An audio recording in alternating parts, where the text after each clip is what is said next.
સાહેબ આ મહેસાણા બાજુથી જીપું બહુ જૂન્યું લઈ ગયો, લે વેશ કરતો, અને વળી દલાલ આઈના બધા એવા સારા, અને આપણને એવું કહે માયાભાઈ લઈ જા ગાડી, રોણી છે રોડની રોણી. હા અમે સાંભળેલું, હું પોતે અહીં બહુ આવ્યો, ફર્યુસન ટ્રેક્ટર બહુ લઈ જાત. હા અને પાછું વળી કે પછી કેવી ગાડી ખબર, આબુ ચડી જાય પાણી એક પણ વાર નહીં નાખવાનું રેડિયેટરમાં. એટલે તે આપણે એમ થતો કે એટલે બદલે હવે તો ગાડી રહે ક્યાં સુધી પાણી નથી નાખવું પડતું. બોલો કેવો સમય આવી. વાત એટલી કરતો હતો કે મારી પાસે ગાડી નથી અને હું રોડ, મારે બહાર જવું છે, અમદાવાદ જવું છે, અને હું રોડે ઊભો છું. એમાં દિનેશભાઈ આપણા ચેરમેન નીકળે એની ગાડી લઈ, અને એ ઓળખી જાય કે આ તો માયાભાઈ છે, ઊભી રાખે. કેમ અમદાવાદ? હા. અને આપણે બેસી જઈએ, ગાડી એની, ડીઝલ એનું, ડ્રાઈવર એનો, એ બેઠા હોય, આપણે બેઠા હોય, આપણું એમાં 1 રૂપિયાનું રોકાણ નથી, તો સ્પીડ બેને હરખી જ મળવાની કે જુદી જુદી મળવાની? હે સાહેબ, હારા માણાને અરે ગોઠવાઈ જાવ ને તો સ્પીડ તો હરખી જ મળવાની છે, પણ ગોઠવાવું જોવે ભલા માણા, બીજો કોઈ મુદ્દો નથી. અને આ મોદી સાહેબ બીજી વાર વડાપ્રધાન થયા પછીનો હું રોજ જ્યારે મને ટાઈમ મળે ને તો હું જે ચાલુ સત્ર પાર્લામેન્ટ હોય ને એ જોતો. આટલા વર્ષોમાં આઝાદી મળ્યા પછી ભારતના પાર્લામેન્ટમાં જય શ્રી રામ આવા નારા બોલાતા હોય તો પહેલી વાર બોલાય છે સાહેબ. આનાથી તો બીજું તમારું શું હકીકત છે સાહેબ, તમે જોતા હશો. 1951માં બેન, આપ તો વિધાનસભામાં બેસો છો એટલે મને યાદ આવ્યું એટલે કહું, 1951માં જે ગૃહમંત્રી હોય મારે એ તત્કાલના, મને કોઈ વાંધો નથી, એ વખતના ભૂપત બારવટિયાએ, ગુજરાતનો ખુખાર બારવટીયો સાહેબ, 3 ગામ એને ભાંગ્યા અને 3 ગામના 47 માણસોને માર્યા. ભૂપત બારવટિયાને પકડવા માટે સાહેબ ગુજરાત સરકારે એલાન કરી નાખ્યું, અને જે અધિકારીઓને એને પકડવાનો હતો એ અધિકારીઓ ઉપર દબાણ લાવ્યા કે ભૂપતને નહીં પકડો ત્યાં સુધી તમને અડધો પગાર દેવામાં આવશે. હા ભણજો, હું કીધું જ્યાં સુધી ભૂપતને તમે નહીં પકડો ત્યાં સુધી તમને અડધો પગાર દેવામાં આવશે. એ ભૂપતને ખબર પડી કે મારે હાટું આ અધિકારીઓને અડધો પગાર. એણે ગૃહમંત્રીને ધમકી આપી કે ફૂલ પગાર નહીં કરીને તો હું ન્યા આવી તો ફૂલ પગાર કરી નાખ્યો. બોલો હા, હું તમને ઈ તારીખનું સાપું છે મારી પાસે. બેન વાંચો કહેજો, કાલ મળજો. એટલે કહેવાનો મતલબ મારો કે જે પોતાની જે ખુમારીથી જીવવું ને સાહેબ એ અઘરું છે. અને આજ આડો પાડોના દેશ બધાય મોદી સાહેબ આમ જોઈને બેઠા છે. હું તો આડો પાડોના દેશના વડાપ્રધાનોને અથવા તો એના નાગરિકોને કહું છું કે તમે એક વાર રામાયણ અમારું વાંચી લો. આપણા જેટલા પાડોશી દેશ છે ને એને રામાયણ વાંચી લેવાય. હું કામ, આપણી આરે પહેલું વહેલું લંકા વાળાએ બગાડ્યું. બરાબર, લંકા આરે આપણે વાંધો પડ્યો અને રાવણે માં જાનકીનું અપહરણ કર્યું. ભગવાન રામ ત્યારે વનમાં હતા, એક પણ માણસની મદદ ભગવાને નથી લીધી, એકલા રીસ ને વાંદરા લઈને ગયા હતા.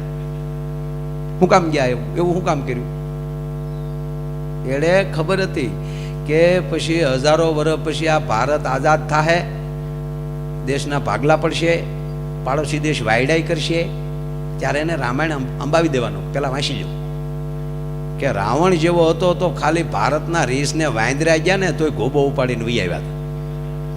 તો ખાલી ભારતના વાનર ઊભા થાય ને રાવણ જેવાને પાડી દેતા હોય તો જેથી ભારતના નર ઊભા થાય ત્યારે બીજાની શું પરિસ્થિતિ થાય સાહેબ? આ રામે ઈ હાટું આ બધું રામ કર્યું સાહેબ. ને આપણા રાજાઓ આ ગીત ઉપર નીકળ્યું, માનવીની પાસે કોઈ માનવી ના આવે પણ તારા દિવસો પૂછી દુખિયા આવે, આવકારો મીઠો આપજે. દાદા જસદણના આલા ખાચર, જસદણના આલા ખાચર દરબાર થોડા ગામના રાજા હતા, જાજુ રજવાડું નહોતું એનું. સાહેબ ઈ દી ઉગે, હવા પર દી થાય ત્યાં સુધીમાં એના રાજમાં જેટલા માણસો આવે એને ખોબે ખોબે રાણી સિક્કો આપવાનો. અને એક દી એના કામદારે અડધીક રાતને ટાણે દરબારની મુલાકાત લઈ છે. બાપુ થોડુંક અંગત કામ છે, બોલો ને કામદાર. કે બાપુ કામ તો ઈ છે કે હવે થોડીક દાતારી ઓછી કરી નાખો, 5 આપતા હોય એને 2 આપો. કેમ? કે બાપુ તિજોરી મળી જ ખાલી થવા, રાતના ખર્ચ પૂરા નથી પડતા. એવું? હા.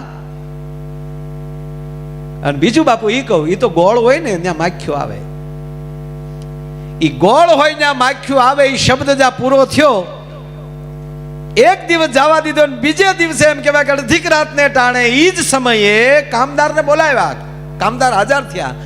બાપુ બોલાવવાનું કારણ કે તમે મને કાલે કઈક સલાહ દેતા હતા ને કે બાપુ હું તમને શું સલાહ આપું, હું તો આપનો નોકર છું, પણ મારી ફરજ છે, મારે તમારું ધ્યાન દોરવું જોઈએ, એટલે મેં આપને કીધું કે ના તમે મને બીજું કાંઈક કીધું. બીજું એ કીધું બાપુ ગોળ હોય ને માખ્યું આવે. કે હા ગોળ હોય ને માખ્યું આવે એવું કીધું ને. કે હા. એટલે રાતે ગોળ મૂકીને જસદણના આલા ખાચર એટલું બોલ્યા કે લ્યો કામદાર, આ રહ્યો ગોળ, માખ્યું લઈ આવી ગયો.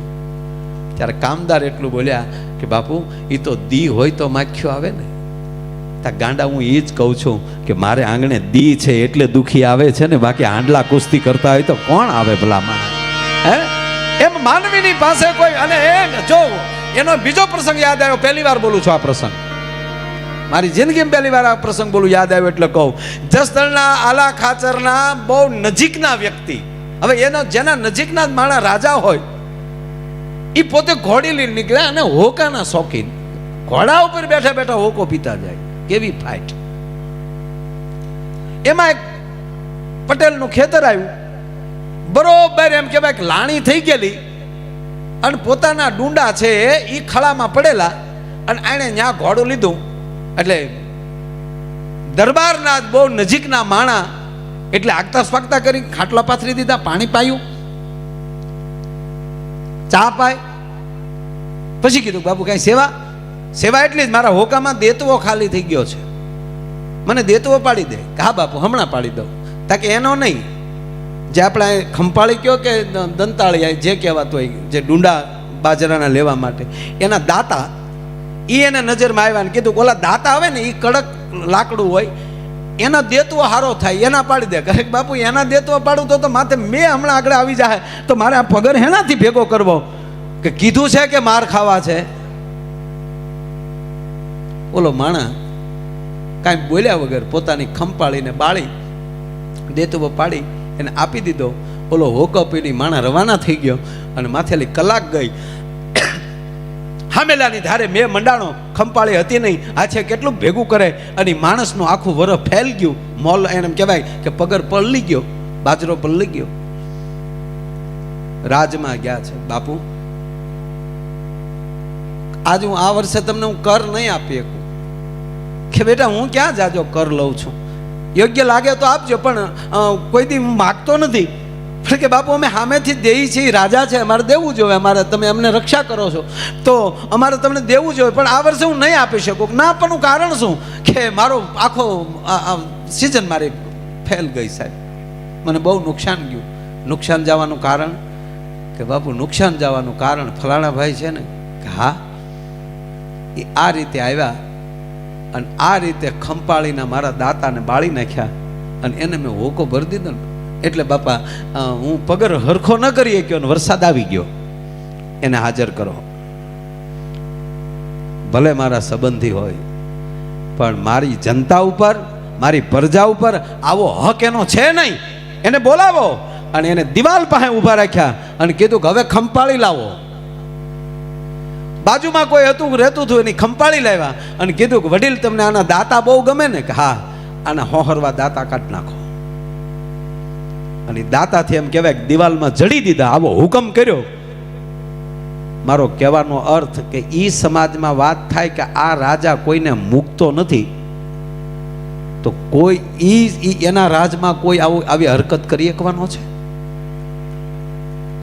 સાહેબ હોપો પડી ગયેલો કે એના સંબંધી, એની બહુ નજીકના માણસ હોવા છતાં આવો જો એક માણસનો એક વર ફેલ થઈ જાય અને આવું કૃત્ય એણે કર્યું છે તો એ અને આ સજા દેવી જ જોવે.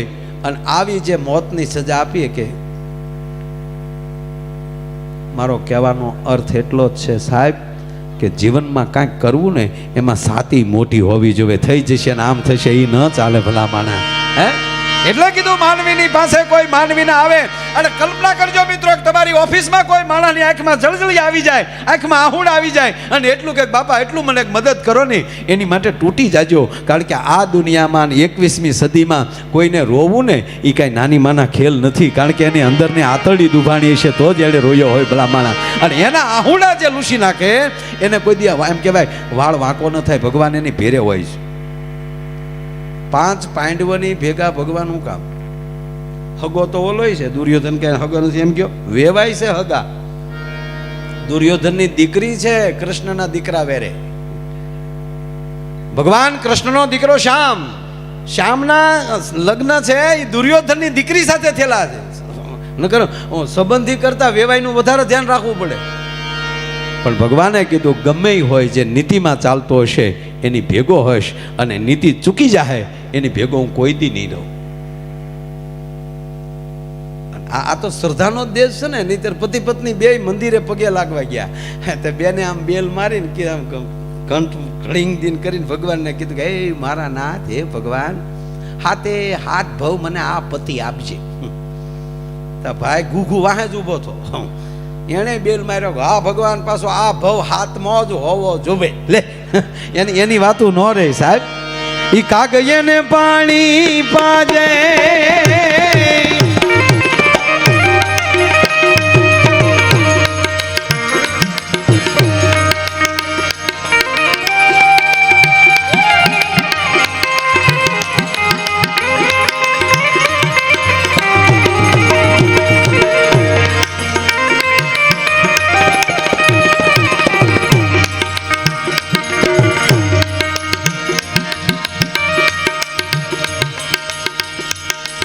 આનંદ એવો આવે છે સાહેબ. બેઠો છું ઊંઝામાં, ખોળો છે માં ઉમાનો અને દ્વારકા યાદ આવ્યું સાહેબ. કાલે આખી રાત પ્રોગ્રામ નતો, ગઈ રાતે હું શંકરભાઈ કહેતો હતો. કાલે એવી જગ્યાએ મેં હતા આખી રાત કે નહીં લાઈટ, નો મોબાઈલ, નો પ્રકાશ, નો અવાજ. સંભળાય તો હાવજની ત્રાડું સંભળાય.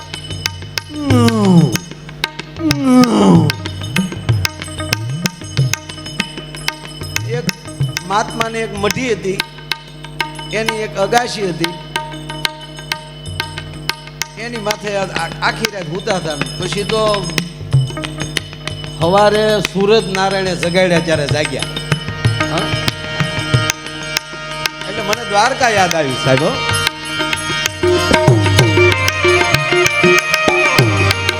શું આ ભારત વર્ષની વાતો છે, તમે કલ્પના તો કરો મિત્રો. આવી વાતો કરીએ તો પોરના પલા ચડે.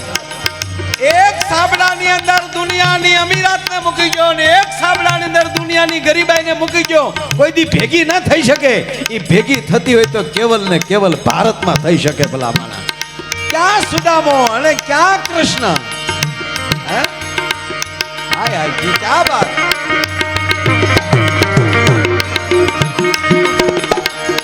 ભગવાન કૃષ્ણના સખા સુદામા સાથે ભણેલા. સુદામા ને કોઈ એમ કે દ્વારકાનો રાજા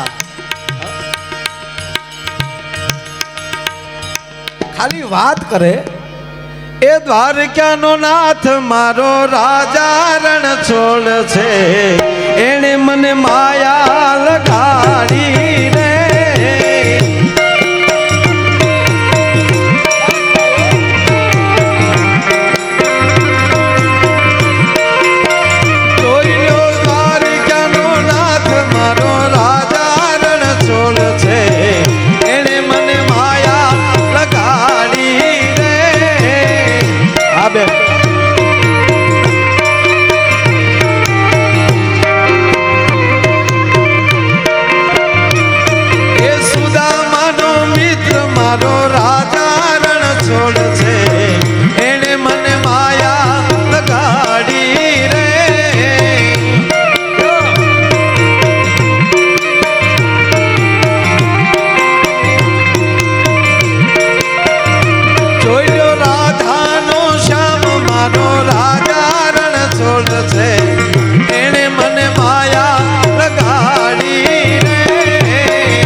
થાતું ન હોય જો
સુદામાને કોઈ વાત કરે દ્વારકાનો રાજા કૃષ્ણ થયો છે ત્યારથી તો બહુ આનંદ છે. બાળકો પાસે રૂપિયા નાખતા શીખવાડે મને બહુ ગમે. નહીતર બાલ મંદિરમાં કે સ્કૂલમાં ભણવા ગયો હોય, આરે નાનું એવું નાસ્તાનું બોક્સ લેતો ગયો હોય અને એ બોક્સ એમાંથી નાસ્તો એના મિત્રને આપે અને એ એની મમ્મી જોઈ જાય અને કાન વિશાળ બે નાખે કે કોકને આપે છો, એ મોટો થઈને કોઈ દી દાતાર ન થઈ શકે સાહેબ. એને આ ઉંમરે ટેવ પાડે દેતા. હમણાં જ અમારા વિસ્તારમાં રાજસ્થાનના બે પતિ પત્ની જૈન લોકો મને કે માયાભાઈ હું કોઈ વસ્તુમાં મને મળ્યા અને ગ્રામ્ય મારે સ્કૂલ છે એટલે એ બાજુ આવ્યા. 15,000 બાળકોને આ વર્ષે એને કપડા આપ્યા. ગ્રામ્ય વિસ્તારમાં જે ગરીબના છોકરા સ્કૂલમાં ભણવા આવતા હોય અને સારા કપડાં ન લાગે કે અરે આના કપડાં બરાબર નથી જ તે, એટલે એના પરિવારની મુલાકાત લઈ સાહેબ અને એક ગામમાં 50 હો બાળકોને આપે. એટલે આ આપતા શીખવું એ બહુ મોટી વાત છે. એટલે મેં એને કીધું કે તમે આવું શું કામ, આમ તમને વિચાર ક્યાંથી આવ્યો? એટલે મને એણે એવું કીધું, મને કે એ તો હિન્દી બોલતા હતા, રાજસ્થાનના હતા. મને કે મેં એ નક્કી કર્યું કે કોકને દીધું એ આપણું, કોઈને દીધું એ આપણું અને આપણી પાસે રાખ્યું એ ફેલ. આવ્યું નથી દીધું નથી. અને વાતે હાશી ને તમારી પાસે ગમે એવી ગાડી હોય પણ ઘર બારી કાઢો જ નહીં, એકચ્યુઅલી ખરાબ થાય નહીં, વરસાદ છે ગારો વાળી થાય તો તે લીધી હું કામ એ તો કે. અને હું તો આપ બધાને વિનંતી કરું ભાઈ, આપણે એવું નથી કે આપણે જ રૂપિયા વાળું થવું એમ. હારા માણસના ભાઈ બંધ રહ્યો ને તોય મફતમાં મોજ કરશું. દાખલા તરીકે આપણે રોડે ઊભા હોય, આપણી પાસે ગાડી નથી, માયા આયર પાસે માની લો ગાડી નથી, હતી નહીં, હતી તો ભાડા કરતો હતો.